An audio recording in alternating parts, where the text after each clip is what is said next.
What's up, everyone? For those of y'all who like listen to phase one of the fairy butterfly training, that was an accident. That was only meant for Patreon. But if you did watch it, that is what was supposed to happen. Okay. Welcome to everyone that's new. Thank you so much for joining me. Excuse the arbitrary lighting. I'm in a hotel and I honestly don't like bright light, and that's the only side lamp. Maybe I can fix it. I don't know.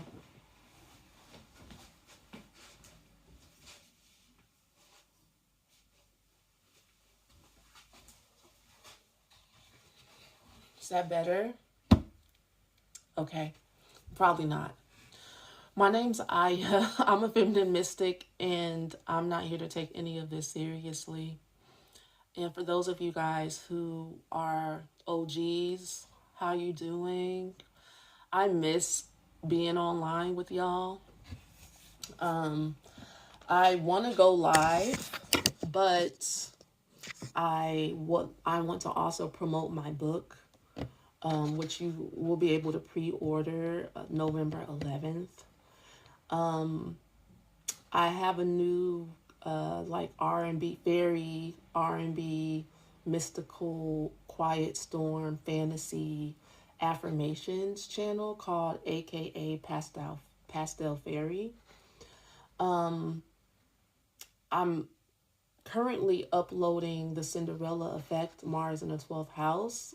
They came back to me with edits that I have to do in order, because I uploaded it, but I have to fix some things. You guys can always join the Patreon and join the trainings. You can also sign up to work with me one-on-one, whether that be one session, personal alchemy sessions. All right. The spirit realm really wants you to be encouraged. Those of you who have been facing homelessness, are afraid that you're going to be homeless, aren't able to keep up the facade, the charade, the energy. I just went through, maybe, I don't know, the last bit of my fear of homelessness. I don't know how many times I've been faced with homelessness, afraid of homelessness, been homeless in my, like, actual homelessness. I can't say that I've ever had like really long stints. It's all, for me, it only usually lasts like a week, right? Or a few days, not even a week. There was one time I lived out of my car for maybe like a couple of weeks. I don't know. Like, usually I have someone bail me out. And this time I didn't want anyone to bail me out. I wanted spirit to show me me.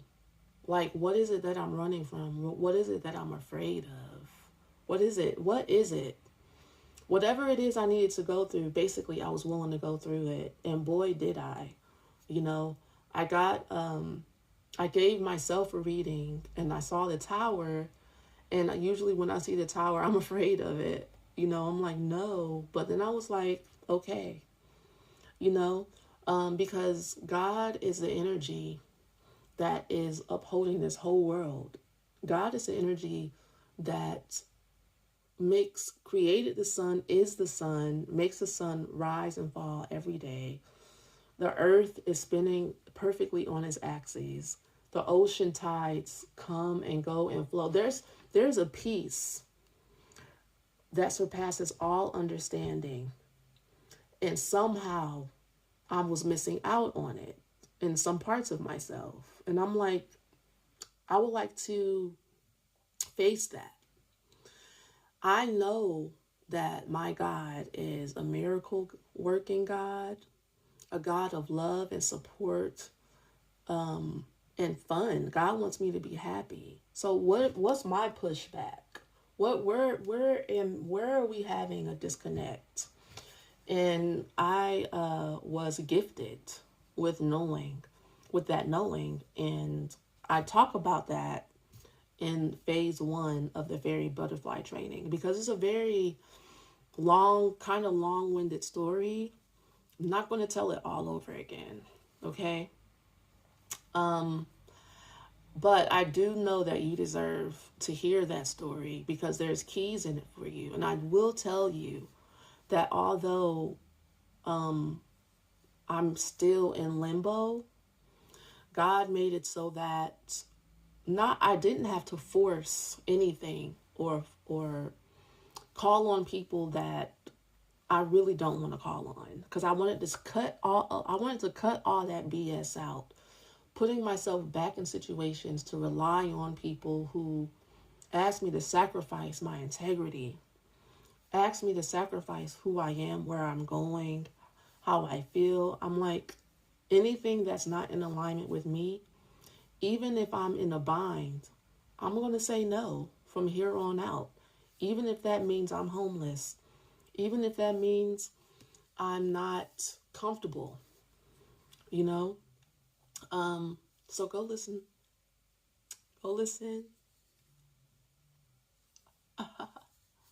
Join the Patreon. But I do want to do a reading though, okay? My book is called Your Mood is What You Got. That is part of the secret sauce of how I ended up in a luxury hotel.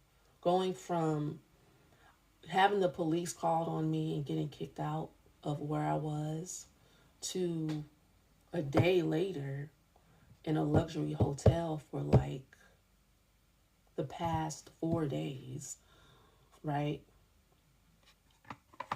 In the UK, mind you. Going from fainting and falling out in Barcelona, because that's how deep my blockages were. I couldn't even face. I was like, I don't want to go through this. Whatever it is that I'm about to go through, I didn't trust at all that, I don't know. I couldn't even see what I didn't trust or what my issue was. I wasn't willing to know. I just know that I didn't want to do it. I was like, no. And see, that type of intense resistance is what attracts the very things we don't want. Because when you're that resistant, you're basically saying yes. When you're saying no, hell no, you're saying yes. So it's when I realized I was willing to face where my lines of freedom are, what I'm willing to put up with, what I'm not, why I'm not, why I am, what I'm willing to do, and what I'm willing to be, who I really am. Like I basically had time. I was walking and talking to God, and God revealed some things to me that I did not want to see. The most beautiful parts of me, really, I didn't want to be. And then I was like, why I don't want to be the most beautiful parts of me? Why am I running from who I really am? The freedom that I love, need, crave, and desire. The fearlessness within me. Once I faced that, boom, everything started like literally lining up that second. It wasn't long. It was nothing. It was like the past me didn't exist anymore. I was on on new time.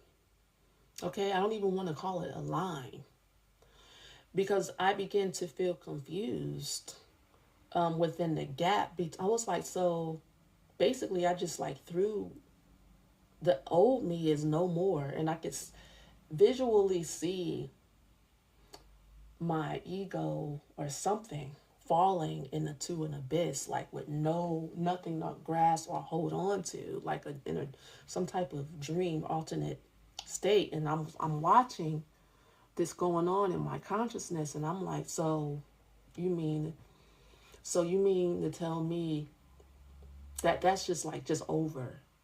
All that trauma, all that strain, all that stress, all that pain, over with. Like, I don't, it's like gone.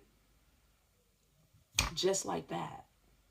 And my spirit team was like, yeah. And then they began to send me messages, like telling me that. It was like a literal translation of what I was feeling and experiencing came back to me in the form of a mess. I was like, this is crazy. Okay, but I like it. Fine. So let's ride. Because that's what it feels like now. Like I can just ride. Mm, mm, mm. Ride off. And that's interesting that I'm saying that, because last year I was about to do this training, the silver cord training, because the silver cord is the cord that is connected inside of from the top of your head to the heavenly realms. And when people go through near-death experiences, they can see that silver cord lining. And I was going through a training, and the lady that was training me had me do a silver cord meditation. And that's what I saw. I saw myself on a horse. Everything around me was like the apocalypse, was like gone. But the people on the ground were zombie-like. But I was riding away past them into the sunset, and I was getting messages that I don't need to stay around here, because it's just not my energy. I'm not an energetic match to these energies, and it's okay. And that's been part of my biggest struggle, embodying that okayness, Let's get into your reading. It's kind of hot. Okay. I'm excited for this reading, y'all, because I feel so inspired. I don't feel like pressured, stressed at all, pressed. I love this energy. And I feel like that is a symbol for you.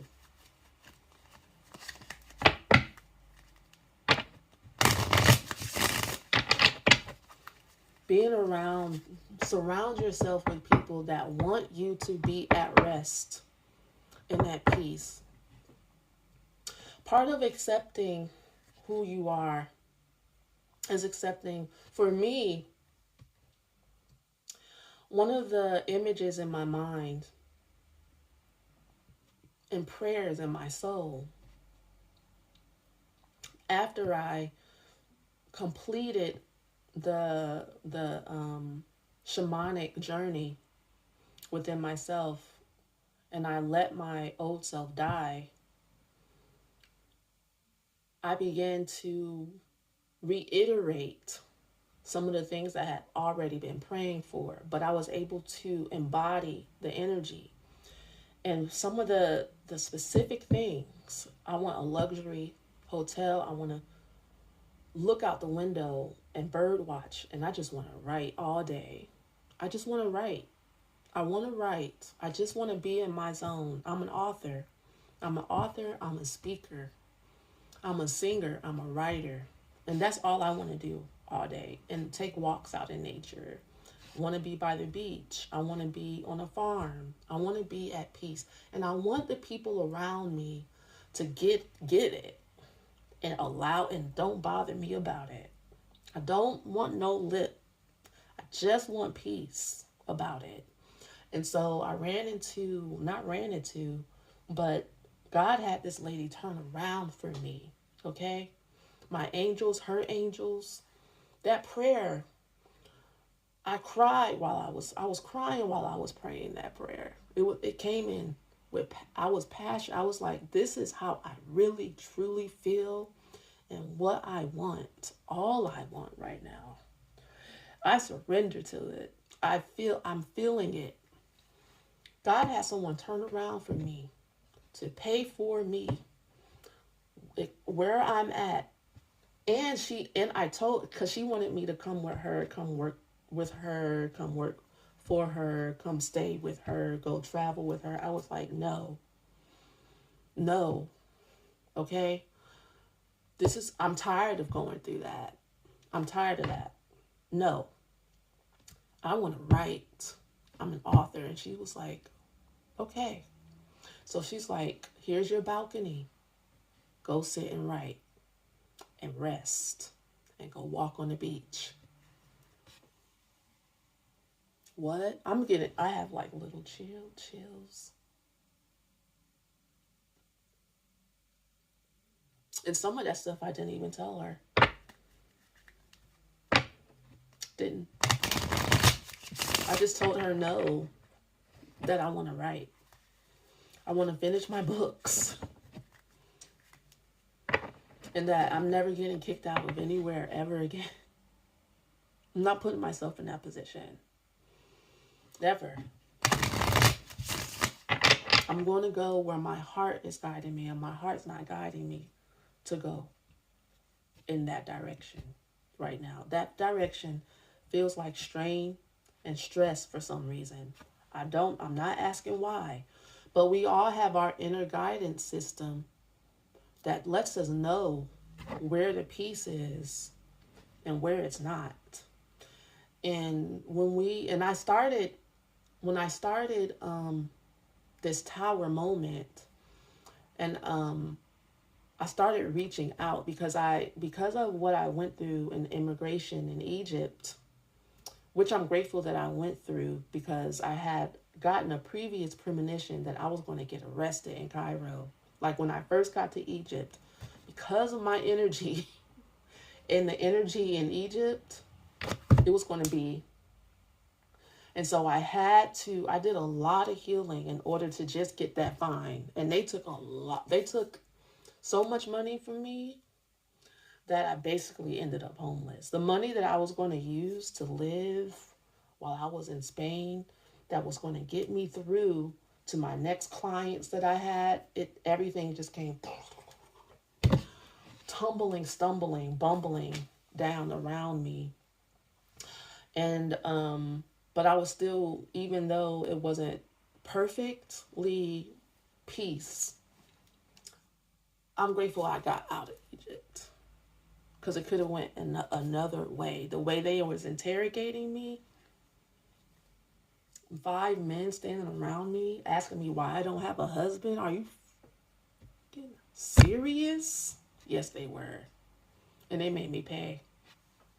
They were asking me a lot of questions. They were trying to belittle me and make me feel like something was wrong with me for solo traveling as a woman. Let's get into your reading.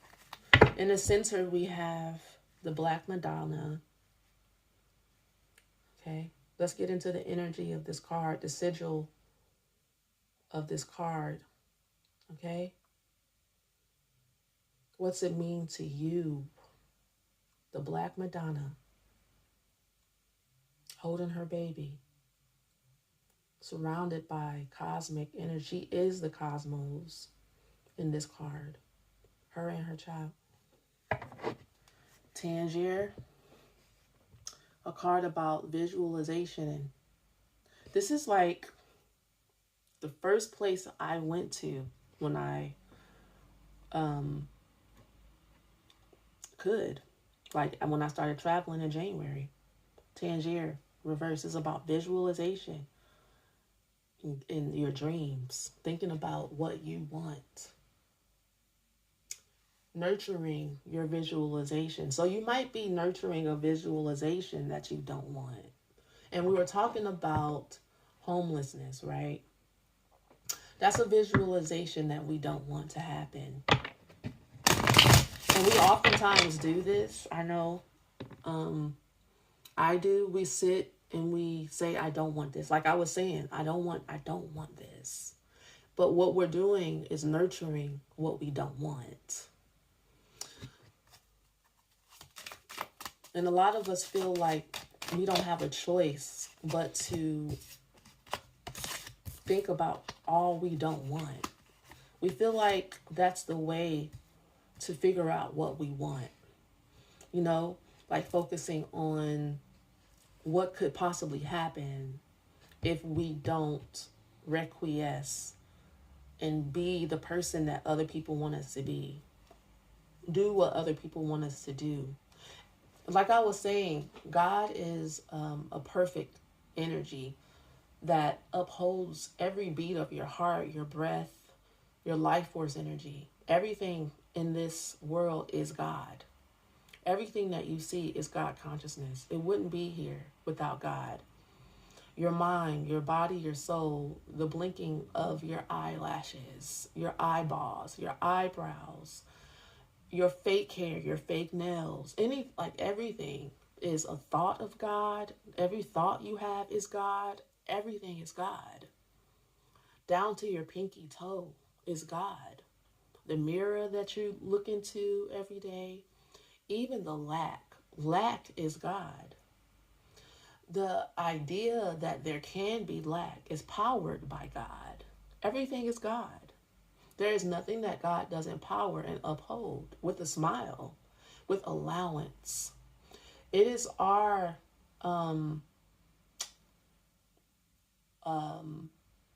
arbitrary thinking that creates the anti-life. But God allows it because it's not doing any harm to you. To God, it's not really actually hurting you, because as soon as you decide to come home to your true self, it's waiting for you, and you'll become rejuvenated and made new. It's interesting. When you decide to let go, everything that has been waiting on you, all of the money, your true home, your true partner, the true loves of your life, is all there waiting for you to get in alignment with it. Every dimension is already complete. Everything is already done. All right, beware of the bogs. So you're definitely working on this. I'm hearing that you're working on not thinking negatively, not thinking about lack, like you're trying. That's good. Because that's really all you can do is put one foot in front of the other. Embodying and ruminating in joy. Okay. That reminds me.